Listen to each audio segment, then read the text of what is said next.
France and the UK have announced closer cooperation on security and defence at a joint summit. They've announced a deal to work together on new drone prototypes and also intelligence sharing.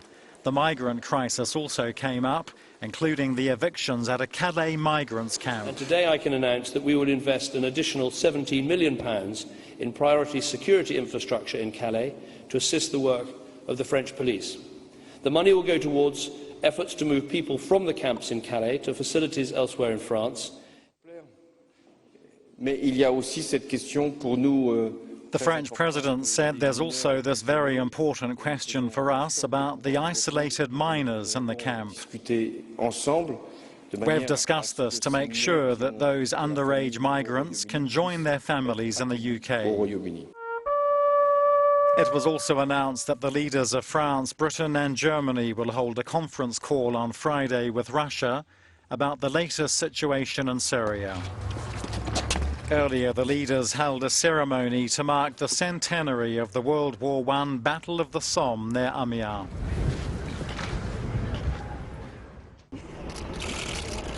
France has warned Britain that it will let thousands of migrants head to its shores if the country opts to leave the EU.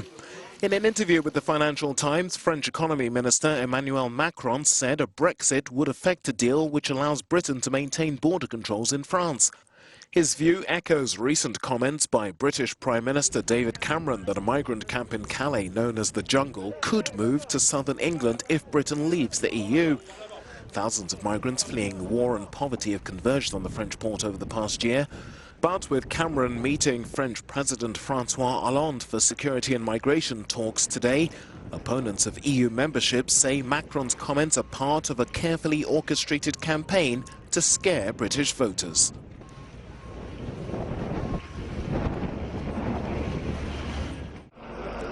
Police in Istanbul have come under attack, apparently from two women. According to Turkish media, they've both since been killed. This footage purportedly shows the events unfolding as a police bus arrives outside a police station in Istanbul's Bayrampaşa district. The women appear and open fire. Reports say at least one hand grenade was also thrown.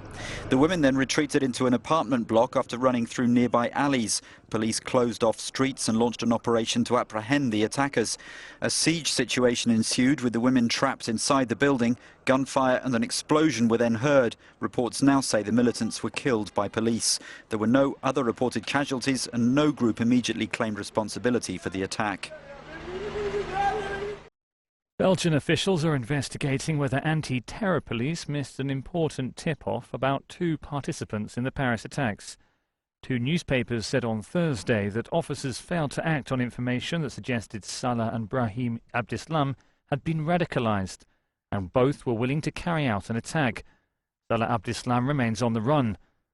Both Belgian dailies said the police received the tip-off by phone on July 2014, some 18 months before the Paris massacre. But prosecutors say it's wrong to believe that November's attacks could have been avoided. The investigation continues. The European Council President Donald Tusk has warned potential migrants not to risk coming to Europe. Speaking after talks with the Greek Prime Minister Alexis Tsipras, Tusk said unilateral actions by EU member states is hurting solidarity and must stop. I want to appeal to all potential illegal economic migrants, wherever you are from. Do not come to Europe. Do not believe the smugglers. Do not risk your lives and your money. It is all for nothing. With thousands of migrants now trapped on the border between Greece and the former Yugoslav Republic of Macedonia, Athens wants sanctions imposed on member states which have set up restrictions on their frontiers. The burgeoning crisis adds to last year's chaos when more than 1 million migrants and refugees arrived in the EU, many fleeing the war in Syria and walking from Turkey northwards. Open the borders! Open the borders! Save our children! Save our children! Save our children! Debris found off the East African coast has been tentatively identified as being from the same type of aircraft as Malaysian Airlines Flight 370, which disappeared 2 years ago with 239 people on board. The debris was discovered off the coast of Mozambique. The plane had been flying from Kuala Lumpur to Beijing. Radar data showed it turned sharply and flew back across the Malay Peninsula until contact was lost off the coast of Thailand. Malaysia and Australia are working together to recover the wreckage. Our role, obviously, as a lead agency in Australia is to continue the search area in the Southern Ocean, but when there's a piece of metal found of interest to us, they'll be properly assessed. The search is continuing. We've searched about 85,000 square kilometres of the 120,000 square kilometre search area. Most on board were Chinese. There were also dozens of Malaysians. Its government says the debris will be under Malaysian custody. Immediately we can start discussing on the detail of recovering the debris. So we would like to get hold of the debris as soon as possible. That's why we are working with Australia in a faster manner. So far, only one part of the Boeing jet has been found and identified. A fragment of the plane's wing was discovered last July on the French island of Réunion in the Indian Ocean. What caused the plane to crash remains unknown. Theories include a hijacking, a deliberate act by a pilot, or a technical problem. 4 months after what's described as Brazil's worst environmental disaster, a compensation deal's been struck. The dam, which burst in November in the state of Minas Gerais, left this muddy chaos in its wake, killing 19 people, leaving hundreds homeless and polluting a major river. Now the mining company Samarco, Anglo-Australian giant BHP Billiton and its partner Vale have reached a deal with the government to pay at least an estimated €4.5 billion in damages over 15 years. President Rousseff said, "We welcome this deal with Samarco as part of the process of repairing the damage to the population, as well as an environmental project and the process of helping the River Doce recover."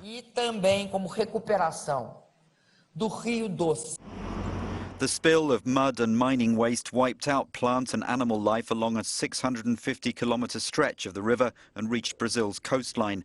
More than 250,000 people were left without water and areas of protected tropical forest were devastated. The payments were spread out over several years. The deal doesn't cover criminal inquiries. After the disaster, the government took legal action against the mining companies.